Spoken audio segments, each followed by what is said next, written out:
So we come from a society which is patriarchal in nature. Everything around revolves around a man, and there's a general subjugation of a woman, in the sense that there are laws, there are rules and regulations around what a woman can do, not do, things like that.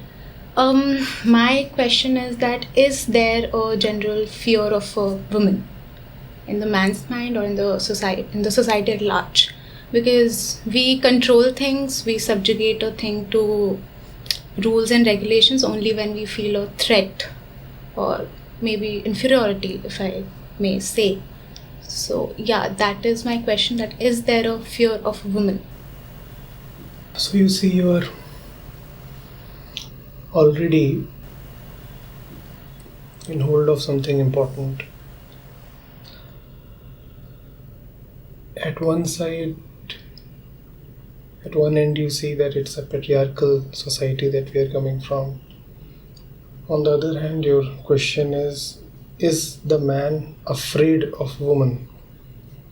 So firstly we are saying that the man is the controller, and then we are asking, is the man afraid of the woman? Not just the man, but maybe society at large, man and woman, because even the women are an equal participant in the patriarchal system, right? It is also the women who hold the patriarchy. So society also. But then society by itself hardly means anything. When we say society, we mean the members of the society. When we say a system dominated by men, we mean men. First of all, a few things about the dualistic nature of mind, of existence, probably need to be seen. First, there is no control ever, in the sense that there can't be a controller and a controlled. There would always be a controlled one and another controlled one, out of which one would appear to be the controller. But no one is really the controller. Similarly, there can never be an exploiter and an exploited. There would always be the exploited and the exploited. And out of the two exploited, obviously one would appear like the exploiter. And the one who appears like the exploiter need not be a definite one. Among these two, the role of the exploiter would keep changing hands. So sometimes the man would appear like the exploiter, and other times the woman would appear like the exploiter.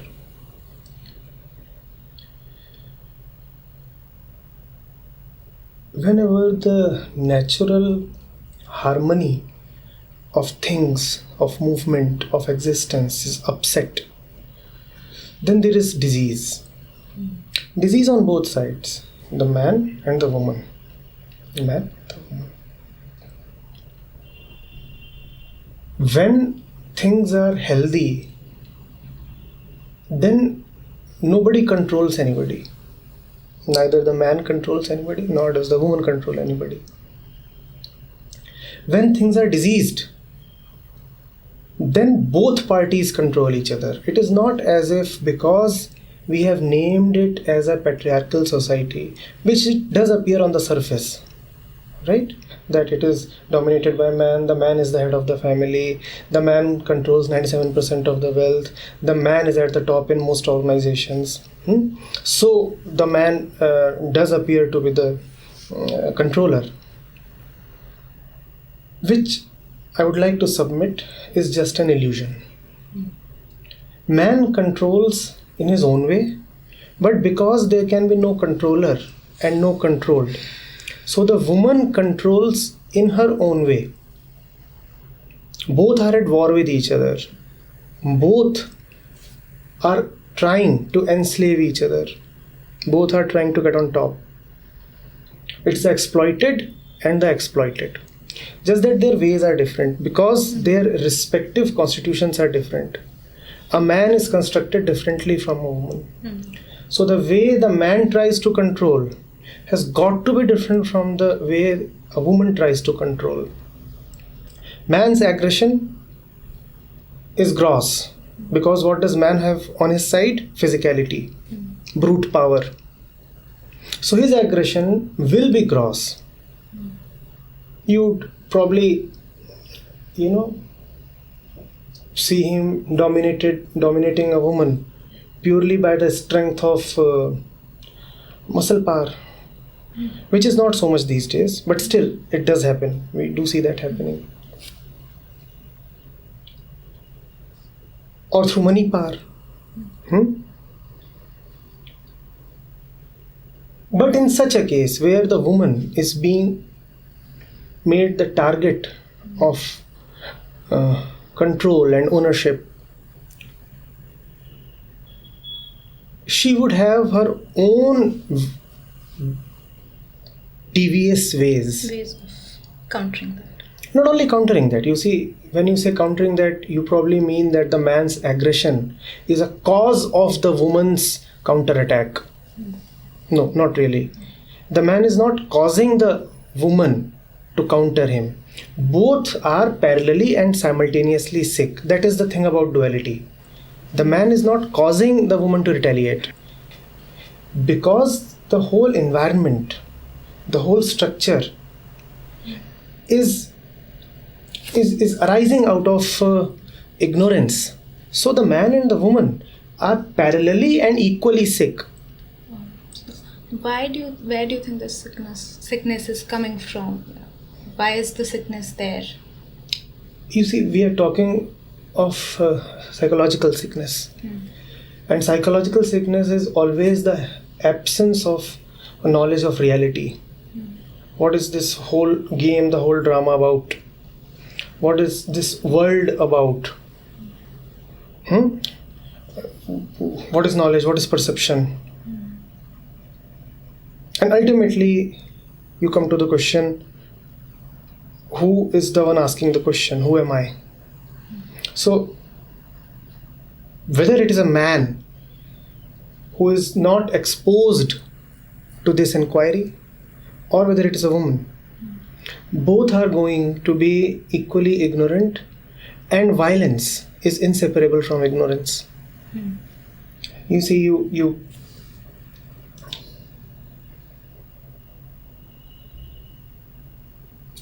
man's violence, as we just said, is tremendously ugly, gross, brute, muscular. Woman's violence is a little hidden, is a little subtle.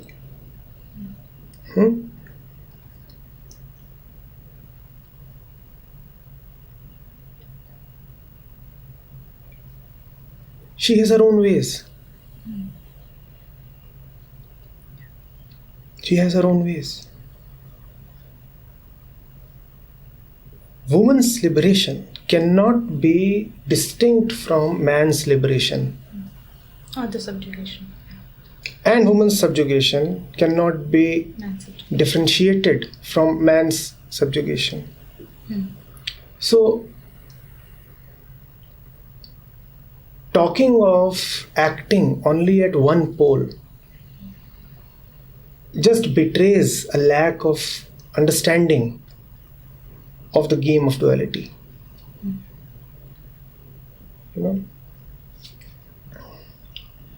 So it is quite, in the scheme of things, very, very obvious that when you have an order dominated by men, men are going to be afraid of women. Had they not been afraid of women, why would they have raised such an order in the first place? Exactly.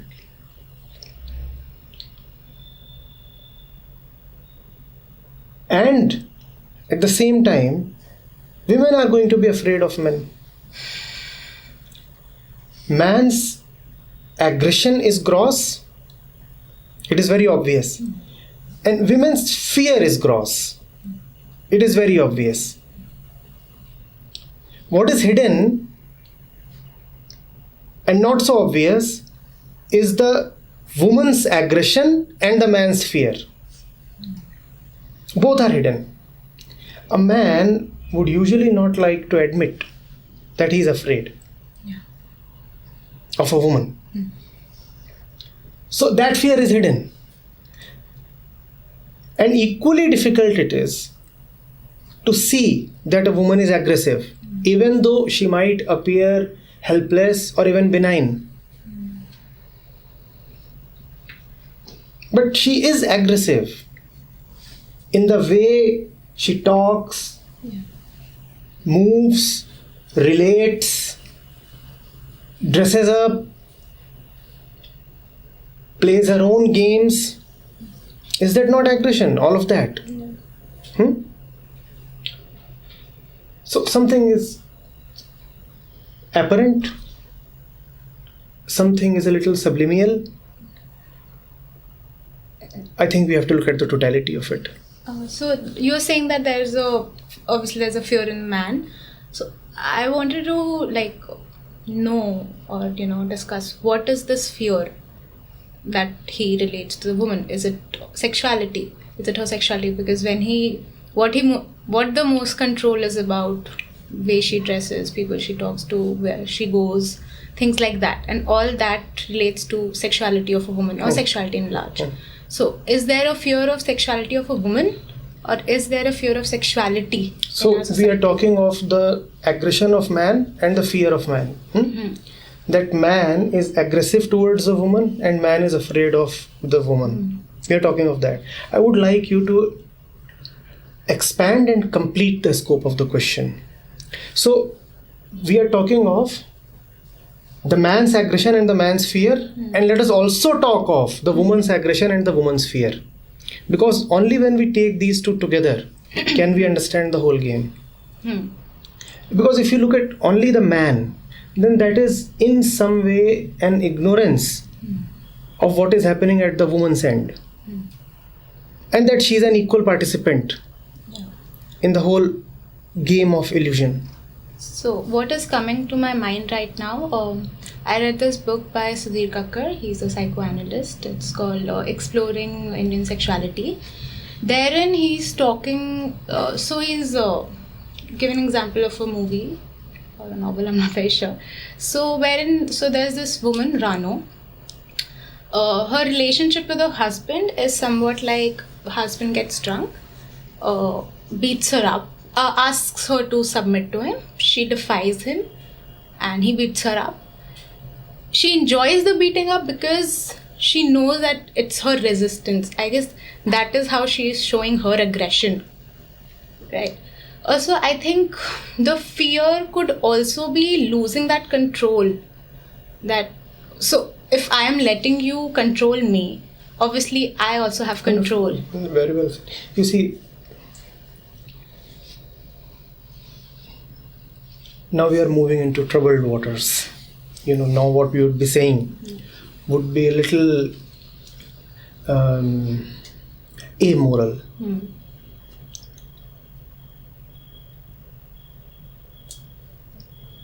The conventional way of looking at man-woman relationship won't hold good here. A few of the feminists may not like what we are saying.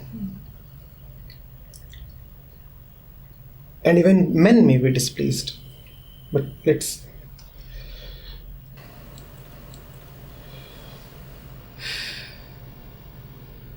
the mind's desire for control is such that it can bear any pain for it. The mind lives in continuous insecurity. There is nothing more dominant on the mind than its great fear of elimination, insecurity. Control is the apparent antidote to insecurity. I'm insecure, so I want to control a lot of things. To gain that control, I am even prepared to be beaten up. You see, you beat me up, but I know after beating me up, you will feel the moral pangs to come back to me. I was in Rajasthan, and there it was a village. And there was this elderly woman advising a younger one that if your husband beats you up, it's a sign of his love. Yeah. And you should be more alarmed if he doesn't beat you up. You see, this is the way the female mind is looking at the whole thing. We are not saying that all women are thinking in this way. So please listen to me with a little bit of empathy, because it's very easy to misunderstand this thing. Because the beating in other cases might not be the physical beating. Yes, it could be other sorts of beating. Yes. And it's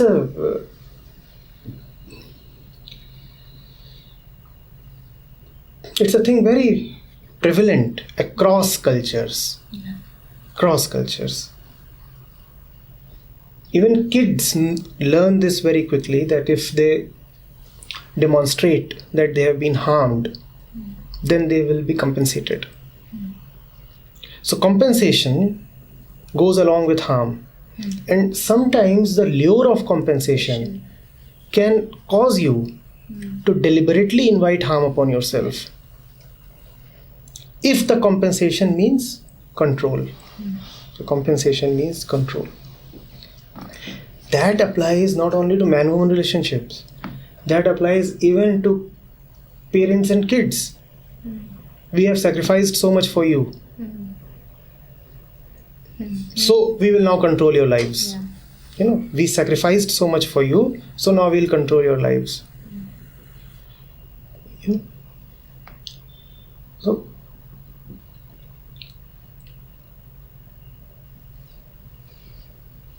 when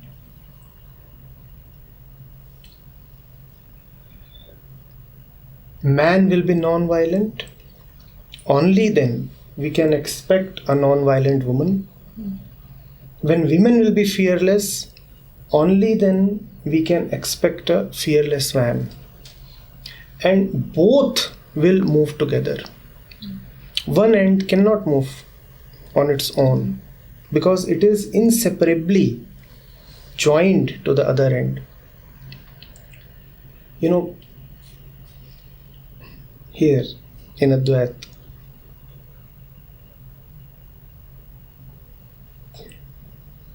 couples often arrive.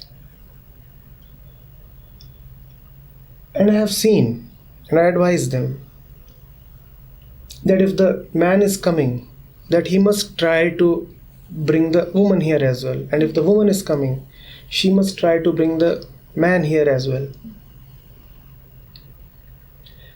The man will not be able to take a dimensional leap if the woman in his life is not prepared to leap along with him. Because he has defined himself with respect to the woman.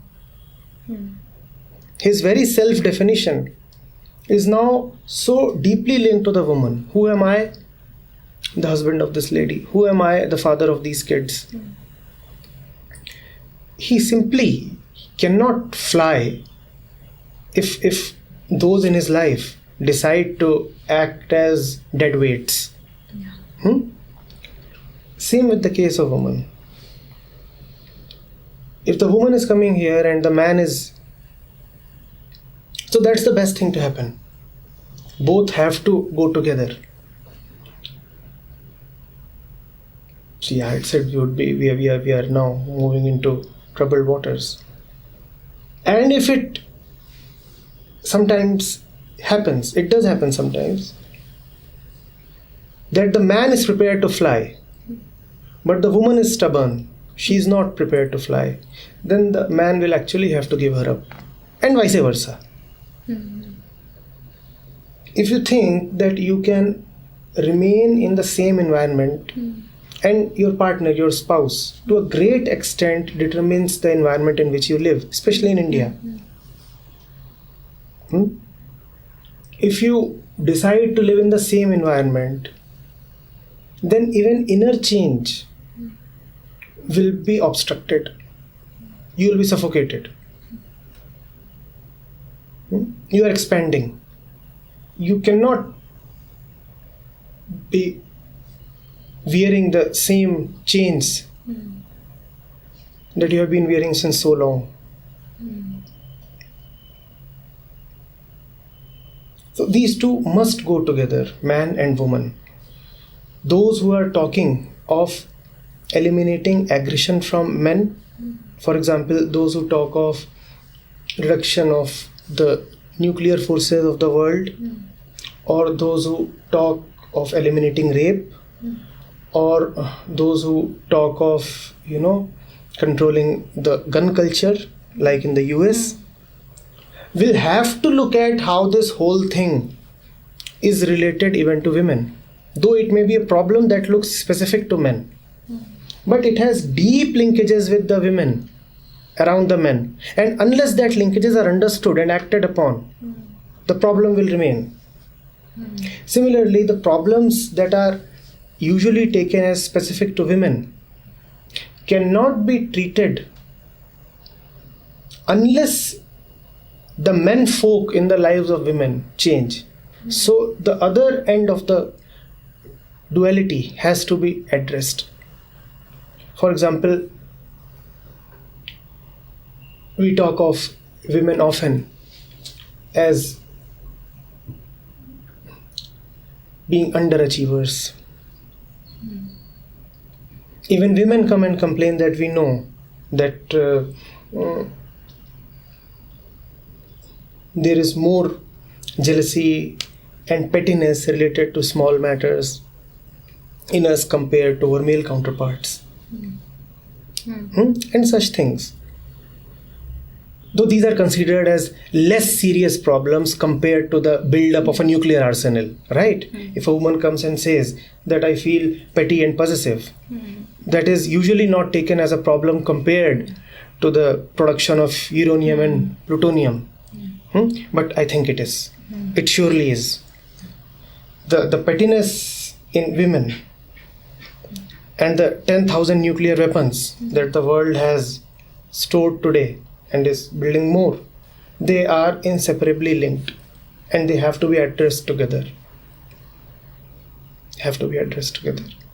So when you're talking about how, like, for example, if a man wants to fly off with that weight that is holding him back, sometimes the wife doesn't want to, or sometimes the man doesn't want to. Why do you think they don't want? Like, have they come to enjoy this this whole business of subjugating and having control over each other in different way? Is there a perversion of this control that has come about? You see, we all want the same thing. Why does one move to drugs? Why? Seeking excitement. Yeah. And it is so very close to spiritual bliss. So much so that you find that many of the spiritual seekers are in fact using these methods. Opium, ganja Babas. is so very popular with the Babas. Chilam. You know of these things, right? Because these two are very, very close, very intimate. And if you're not looking with attention, you will not be able to tell one from the other. And because you get used to one, which is more easily attainable, the chilam,